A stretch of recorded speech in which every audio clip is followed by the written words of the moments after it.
सुरुवातीलाच उशीर झाला त्याबद्दल दिलगिरी व्यक्त करतो।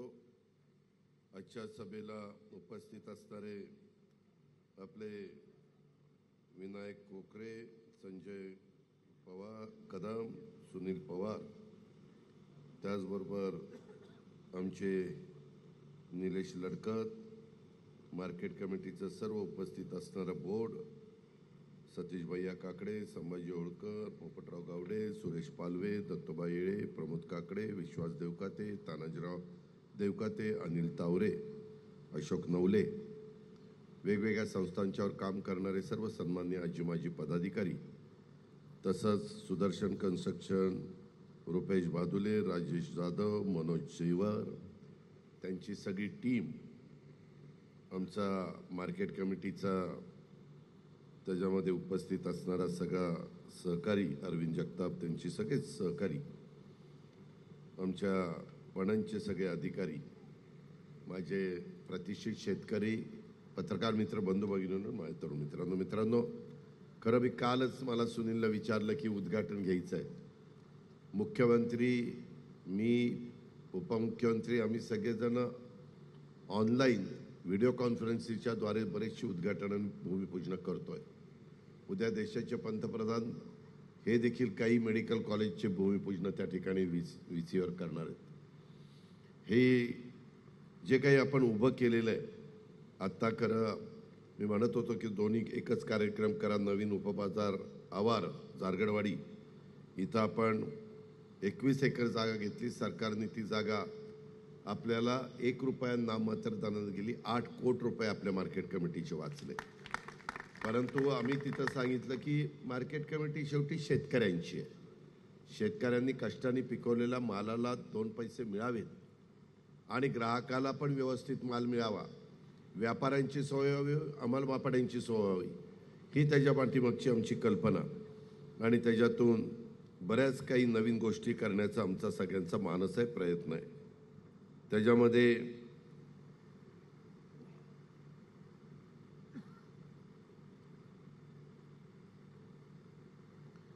ती कचेरीच्या समोर केली ती,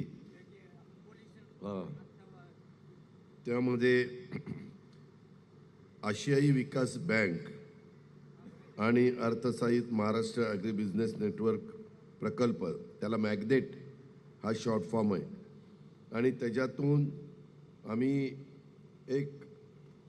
142.9 दशलक्ष अमेरिकन डॉलर्स म्हणजे 1100 कोटी रुपये या प्रकल्प राज्यातील सर्व जिल्ह्यात 6 वर्षाच्या करता 21-22 ते 27-28 पर्यंत राबवण्यात येत आहेत। आणि त्याच्यातून हा सगळा खटाटोप आपण केला। मागं बाळासाहेब पाटील, उद्धव ठाकरे साहेबांचं सरकार होतं, मी त्याच्यात उपमुख्यमंत्री होतो, बाळासाहेब पाटील पणन आणि सहकार खात्याचे मंत्री होते, त्यावेळेस हा प्रोजेक्ट फायनान्स मिनिस्टर म्हणून माझ्या पुढं आला।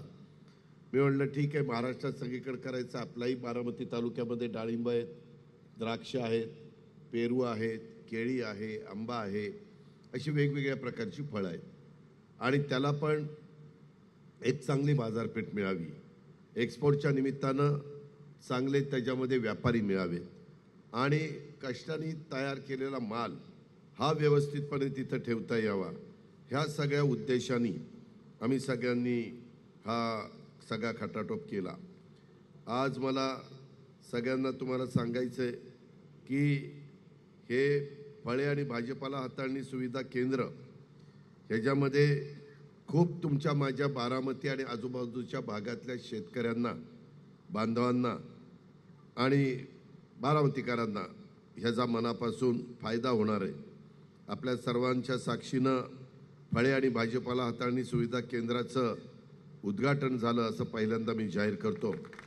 हे केंद्र आता आपल्या सर्वांच्या सेवेसाठी उपलब्ध झालेलं आहे, आपल्या सर्वांची प्रतीक्षा आता संपलेली आहे। हा आपल्या सर्वांसाठी एक मोठा सुवर्ण क्षण आहे आणि तो नेमका नवरात्र उत्सवामध्ये आपण त्याचं उद्घाटन केलेलं आहे। इथं येण्यापूर्वी मी जारगडवाडीमध्ये उपबाजार समितीच्या आवाराचं भूमिपूजन केलं, त्या ठिकाणी सुद्धा उपबाजार समिती आवार आकारला जाणार आहे, त्याच्यातनं पण बऱ्याच गोष्टी आपल्याला करायच्या आहेत। कारण माझा नेहमी प्रयत्न असा असतो, जे काम करायचं ते उत्तम इतकं करायचं की उद्या 25 वर्ष 50 वर्ष लोकांच्या लक्षात राहायला पाहिजे. तुम्ही किती जणांनी आतनं राऊंड मारलाय मला माहिती नाही, परंतु फार बारीक सारीक इथं पोर्च नव्हतं, ते पोर्च करायला लावलं. आपली एंट्रन्स गेट वेगळ्या पद्धतीचं होतं, ते आपण वेगळ्या पद्धतीनं करावं लागलं. कशा पद्धतीने इथली रंगसंगती असली पाहिजे, वर कशा प्रकारे त्याच्यामध्ये आपल्याला सोलर पॅनल बसून इथं लागणारी वीज ही इथंच कशी आपल्याला तयार करता येईल, हा देखील आम्ही तो प्रयत्न केलेला आहे. त्याच्यामध्ये कोल्ड स्टोरेजची क्षमता मगाशी सुनीलने सांगितली 700 मेट्रिक टन आणि 100 मेट्रिक टन प्रत्येकी अशा प्रकारची आहे. प्री कुलिंगची 30 मेट्रिक टन, त्याच्यामध्ये 10 मेट्रिक टन प्रत्येकी असे 3 ते विभाग आहेत. पॅक हाऊस इथं जवळपास 12,331 चौरस फुटाचं आहे. एरियल पॅक हाऊस जवळपास 6,919 चौरस फुटाचं आहे. Grading, sorting, packing line for grapes 2 metric tonne प्रति तास होऊ शकतात. त्याच्यामध्ये बनाना त्याच्यात 2 मेट्रिक टन प्रति तास होऊ शकतात. आणि पोमोग्रेट ते 1.5 मेट्रिक टन प्रति तास होऊ शकतात. त्याच्यामध्ये एरियल लाईन्स आहे, ज्युसिंग लाईन्स आहे, ब्लास्ट फ्रीजर आहे, फ्रोझन फ्रूट स्टोअर आहे. अशा खूप काही गोष्टी ह्याच्यामध्ये केलेल्या आहेत. माझी शेतकऱ्यांना विनंती आहे, नवीन शेतकऱ्यांना विशेषतः मला सांगणं आहे की एकदा तुम्ही बघा बाहेरची गाडी आल्यावर कुठं लागणार आहे, कुठं माल उतरवणार जाणार आहे, कसा ठेवला जाणार आहे, परत माल इथनं बाहेर कसा पडणार आहे, पार्किंगची व्यवस्था, लँडस्केपिंग चांगलंच केलेलं आहे. चिक्कल बिक्कल म्हणून सगळं ट्रिमिक्स करून टाकलेलं आहे. किती पाऊस पडू द्या, तुम्हाला कुठला त्रास नाही. नाहीतर गाडी रवली, काच चाक फसलं, अमकं तमकं असलं, काही त्याच्यामध्ये अडचण येऊन दिलेली नाही आहे. ह्याच्यात खूप विचारपूर्वक आम्ही अनेक गोष्टीचा अंतर्भाव त्यामध्ये केलेला आहे. आज ह्या उद्घाटन करण्यात आलेल्या फळे आणि भाजीपाला हाताळणी सुविधा केंद्राच्या आपल्या बारामती तालुक्यासह आजूबाजूच्या तालुक्यातल्या शेतकऱ्यांना मोठा फायदा होणार आहे. या हाताळणी केंद्राचा जसा शेतकऱ्यांना फायदा होणार आहे तसा मोठ्या शहरातल्या ग्राहकांना देखील त्याचा फायदा होणार आहे. त्यांना चांगली दर्जेदार ताजी भाजी फळे ही उपलब्ध होणार आहे. आणि तुम्हाला माहिती आहे, मागं आदरणीय पवारसाहेबांनी पुढाकार घेतला आणि ते राज्याचे मुख्यमंत्री असताना रोजगार हमी योजनेशी निगडीत फलोत्पादनाची योजना त्यांनी आणली. पहिल्यांदा त्यांना ती कोकणाकरता आणायची होती, तिथला कॅलिफोर्निया करायचा होता. पण नंतर थोडंसं सगळ्यांनी चर्चा केली, साहेब कोकणाला कशाला, सगळ्या महाराष्ट्रालाच ती लागू करा. आणि ती महाराष्ट्राला नंतर लागू झाली. त्याचा फायदा माझ्या महाराष्ट्रातल्या अनेक शेतकऱ्यांनी घेतला. आणि मग नंतर पवारसाहेब केंद्रात गेल्यानंतर त्यांनी राष्ट्रीय फलोत्पादन योजना म्हणून राष्ट्राकरता तशा प्रकारची योजना आणली. त्याच्यामध्ये सुरुवातीला आपल्याला झाडं मिळत नसायची, मातृवृक्ष आपल्याकडे कमी होते. मग वेगवेगळ्या दापोली कृषी विद्यापीठामध्ये आम्ही सांगितलं, कारण मध्ये काही काळ माझ्याकडं हॉर्टिकल्चर खातं आलेलं होतं आणि त्यामुळं तिकडं कोकणात काजू, आंबा, त्याच्यामध्ये त्याला कसं आपल्याला प्रोत्साहन देता येईल, तिथल्या पिकांना, फळांना कसं आपल्याला बाजारपेठ मिळवून देता येईल, हा प्रयत्न आपण मोठ्या प्रमाणावर केला. मग बाकीकडे महाराष्ट्रात कुठं द्राक्ष होतात, कुठं डाळिंब होतात, कुठं केळी होतात, कुठं सीताफळ होतात, कुठं पेरू होतात. अशा अनेक प्रकारची फळं ही आपल्या महाराष्ट्रामध्ये होतात. मला आठवतंय की आमच्या लहानपणी जर घरात कुणी आजारी पडलं तर मोसंबी यायची. समजावं की मोसंबीचा रस कोणतरी आजारी पडलंय त्याला द्यायचा. कधी एवढी मार्केटमध्ये आता तुम्ही बघताय गाडीच्या गाडे, सफरचंद म्हणू नका, कलिंगड म्हणू नका, टरबूज म्हणू नका, खरबूज म्हणू नका, परदेशातले पण वेगवेगळ्या प्रकारची फळं आता यायला लागलेली आहेत. एवढे प्रकार आलेले आहेत की आता लोकांना सहज फळ उपलब्ध होतं. आणि प्रत्येकाच्या घरामध्ये काही आपण गेलो तर सांगितलं तर लगेच ते 4 फळं कापून वेगवेगळी देतात आणि त्याच्यातून आलेल्या पाहुण्याचं स्वागत करतात. हा असा बदललेला काळ आहे. काळानुरूप आपण बदललो मग त्याच्यामध्ये अधिक सुविधा दिली पाहिजे म्हणून हे सगळं उभं केलेलं आहे. आज तुम्हाला जरा रंगीबेरंगी लाईट दिसतात त्याच्यामुळे जरा वेगळं आकर्षण आहे, पण ह्याचा उपयोग माझ्या शेतकऱ्यांना, माझ्या कष्टकऱ्यांना, माझ्या फळ बागा पिकवणाऱ्यांना, भाजीपाला पिकवणाऱ्यांना इतक्या मोठ्या प्रमाणावर होणार आहे की तुम्ही त्याचा आज विचार करू शकत नाही. मी आत्ताच बोलत असताना संजय कदमांना म्हणलं की बाबा ह्याच्यामध्ये मेंटेन पण झालं पाहिजे. ते म्हणले की दादा पहिल्यांदा पणन त्याच्यामध्ये पुढाकार घेईल. मला सुनीलला सांगायचं आहे, मला निलेशला सांगायचं आहे, माझ्या कृषी उत्पन्न बाजार समितीच्या पूर्ण बोर्डाला सांगायचं आहे की बाबांनो हे काय असं डाळिंब सोलायला नको, काही करायला नको, फक्त वरचं काढायचं, चमचा घ्यायचा की खायला सुरुवात करायची. हे जे काही मशीन आहेत त्याच्यामध्ये ह्या पद्धतीचं प्रोडक्ट होईल आणि ह्याला प्रचंड जगात मागणी आहे, प्रचंड जगात मागणी. त्याच्यामध्ये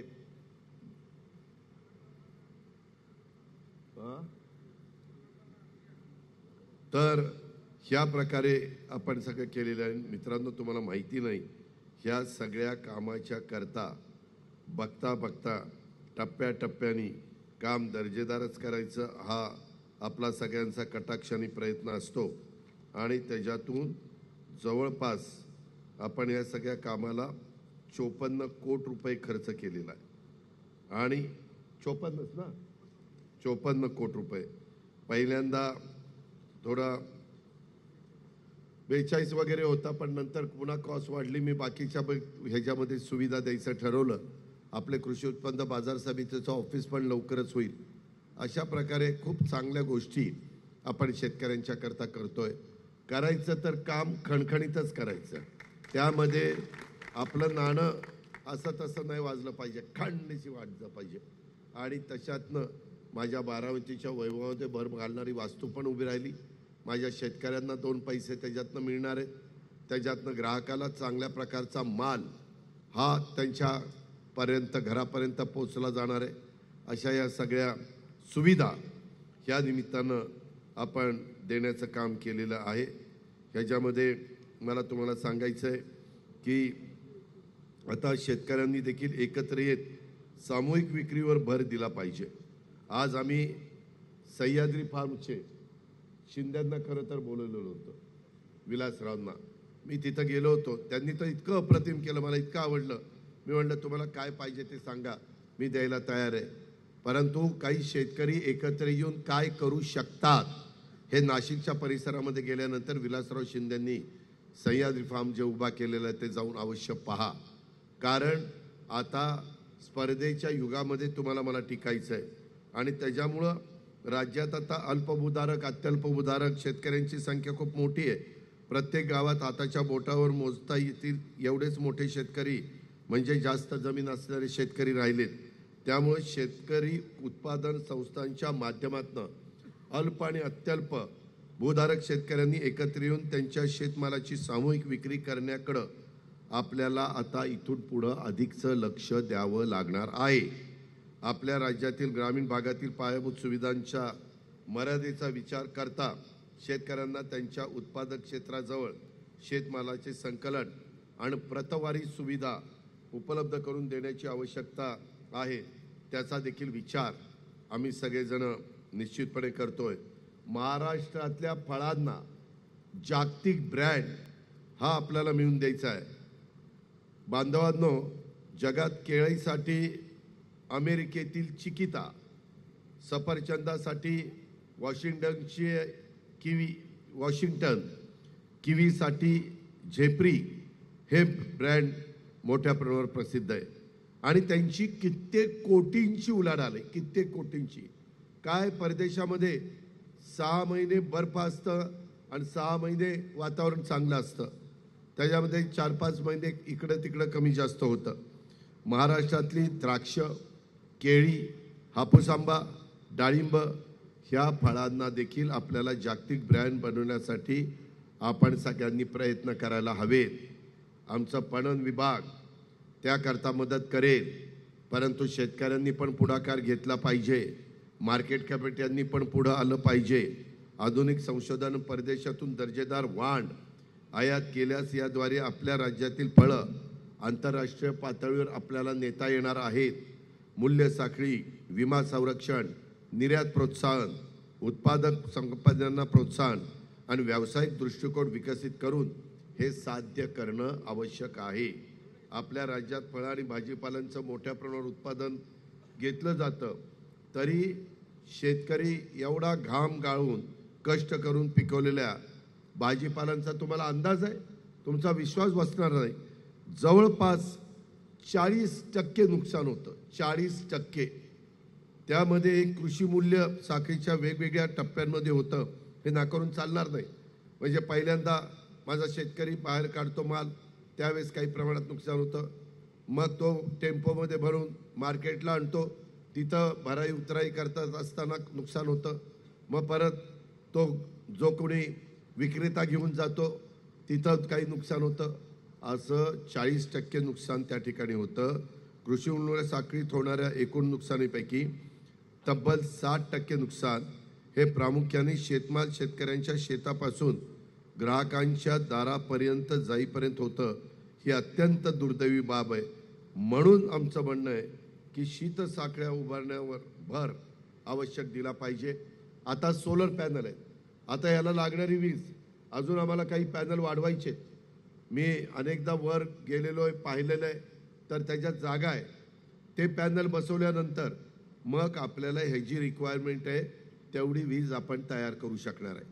लाईटचं बिल पण मोठ्या प्रमाणावर येतं, त्याच्यामध्ये ते येऊ नये म्हणून हा सगळा खटाटोप आपण करतोय. हे पण आपण सगळ्यांनी ह्या निमित्तानं ध्यानामध्ये घ्यावं, अशा प्रकारची माझी तुम्हाला सगळ्यांना विनंती आहे. बऱ्याच गोष्टी बोलण्यासारख्या. आता ते बिलं सांगितली सगळ्याला, आत्ताच दाखवली. हे मासाळ्यांचं बिल आहे 5 हॉर्सपॉवरचं. मासाळ आहेत का? मासाळाचं पठ्ठ्याचं तर सत्यवान बापूराव मासाळ ह्याचं बिल होतं 36,734. किती वर्ष भरलं नाही? वा, 5-6 वर्ष. त्याला माहिती होतं दादा कधीतरी माफ करतील, त्याच्यावर थांबला होता. आज 36,000 रुपये आम्ही त्याचे भरले. तुझं बिल आता 0 आहे. 0. आज आम्ही शेतकऱ्यांचे प्रतिनिधी घे, हे उगीच नाही, आम्ही जे बोलतो ते करतो. त्याच्यामध्ये गणपत सीताराम सूळ आलेत का?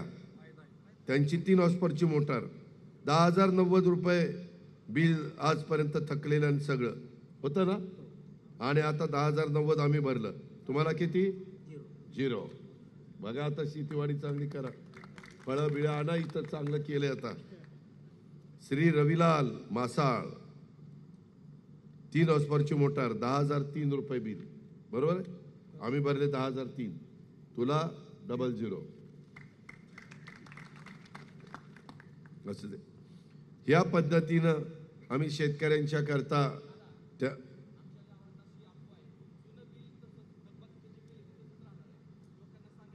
एक मिनिट, मी 0चं बिल दिलं ना, तुम्ही त्याला सांगा आमच्याकडे 0चं बिल आलं, याचा अर्थ आम्ही काही तुम्हाला देणं लागत नाही. आणि तुम्ही सांगितल्यावर त्या वायरमनने नाही ऐकलं तर त्याचं नाव मला सांगा, मी त्याच्याकडे बघतो. एवढा निर्णय घेतलेला आहे, 0चं बिल दिलेलं आहे. माझं देवेंद्रजींचं एकनाथरावांचं बोलणं झालेलं आहे. त्या संदर्भात शेतकऱ्याला खऱ्या अर्थाने मदत करायची म्हणून आम्ही केलेलं आहे. आणि पुढेही कायम चालू ठेवायचं म्हटलं तर तुम्हाला पुन्हा महायुतीचं सरकार आणण्याच्या करता त्या बाबतीमध्ये बटणं दाबावी लागतील. बघा मग काय करायचं ते. त्यामध्ये अशा खूप काही गोष्टी सांगण्यासारख्यात. परंतु माझी 7ला पुढची मीटिंग होती. आज आपल्याला फार कमी, कालच झालं आणि आज हे सगळं केलं. आणि मगाशी झारगडवाडीला चांगले लोक जमलेली होती, परंतु हरकत नाही. नंतर कुठल्या तरी कार्यक्रमाच्या निमित्तानं सुनील, एकदा आचारसंहिता संपल्यावर जे फळं आणि भाजीपाला पिकवणारे शेतकरी आहेत, ज्यांनी मार्केट कमिटीमध्ये आजी माजी सदस्य म्हणून काम केलेलं आहे, त्या सगळ्यांना बोलवा आणि एकदा व्यवस्थितपणे दाखवा. कारण दुसरीकडनं ऐकलं किंवा फोटो बघणं आणि प्रत्यक्षामध्ये बघणं ह्याच्यात जमीन आसमानाचा फरक आहे. त्याकरता तुम्ही त्या गोष्टीचा विचार करा. मला एका गोष्टीचं तुम्हाला आवर्जून सांगायचं आहे, आपल्या बारामतीचा सुपुत्र मोडव्याचा सूरज चव्हाण हा बिग बॉसच्या मराठी विजेता ठरलेला आहे. अत्यंत प्रतिकूल परिस्थितीमध्ये तो संघर्ष करत सूरजनी हे यशशिखर गाठलेलं आहे. त्याच्या सूरजच्या मेहनतीच्या आणि प्रतिभेच्या जोरावर महाराष्ट्राच्या घराघरामध्ये तो पोचला. त्याच्या यशामुळं बारामतीचाच नव्हे तर संपूर्ण महाराष्ट्राचा अभिमान वाढलेला आहे. त्यामध्ये मला तुम्हाला सगळ्यांना सांगायचं आहे, सूरजच्या उज्ज्वल भविष्यासाठी आम्ही निश्चितपणे त्याला शुभेच्छा देऊ. आज दुपारीच मी त्याच्याशी फोनवर बोललो.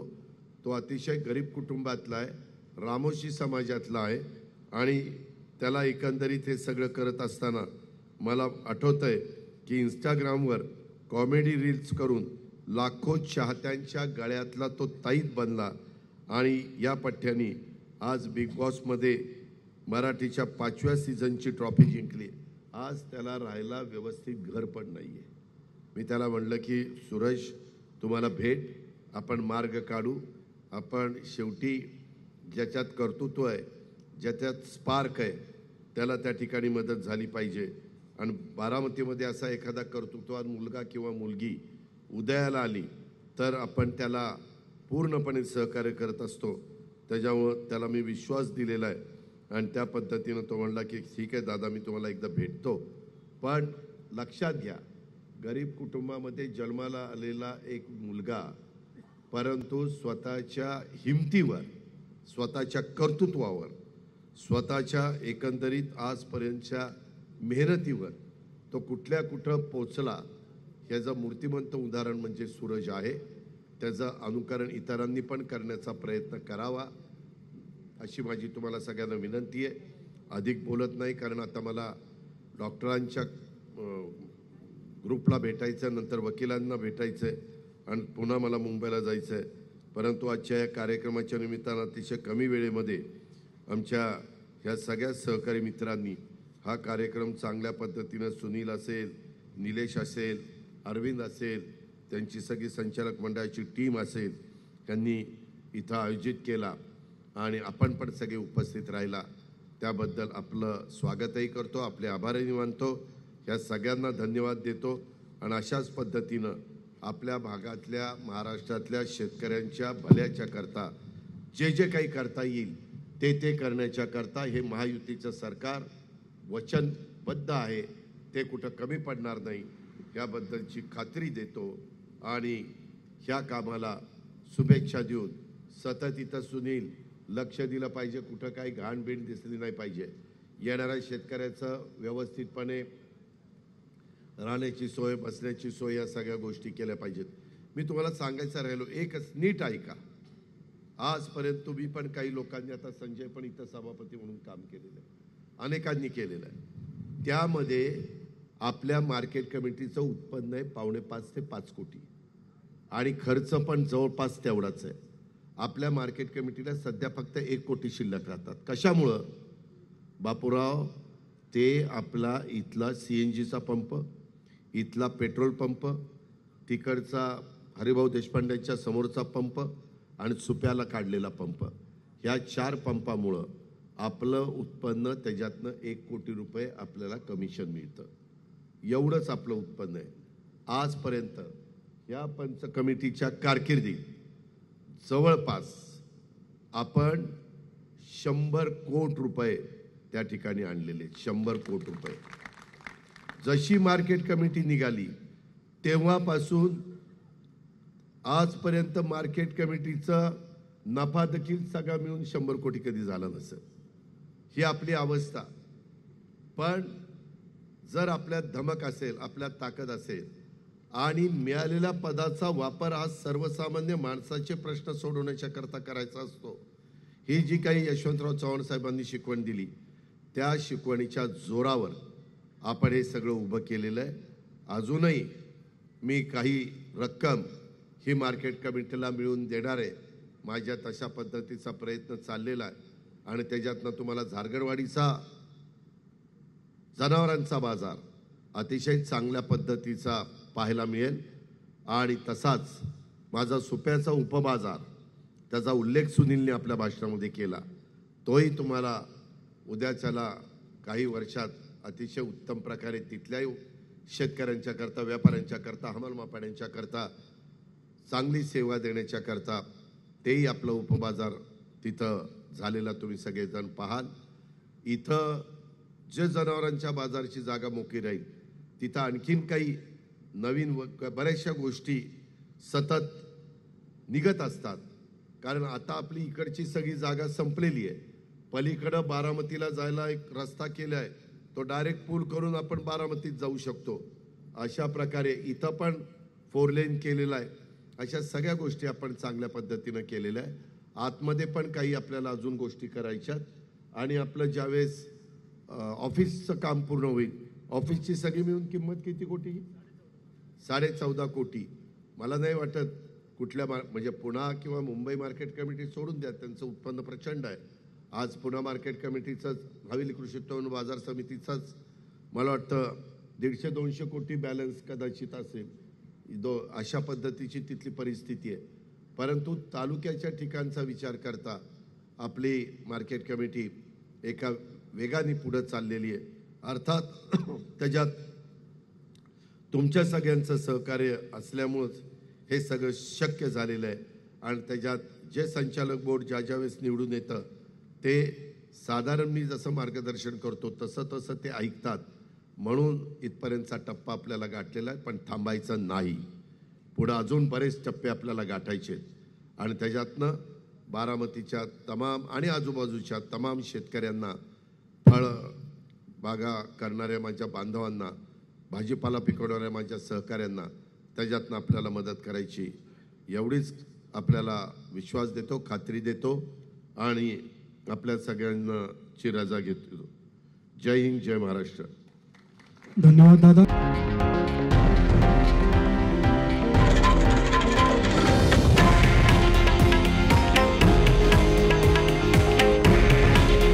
हे आहे देशातील नंबर 1 न्यूज नेटवर्क आणि आपण पाहत आहात TV9 मराठी। काळजी तुमची, हित महाराष्ट्राचं।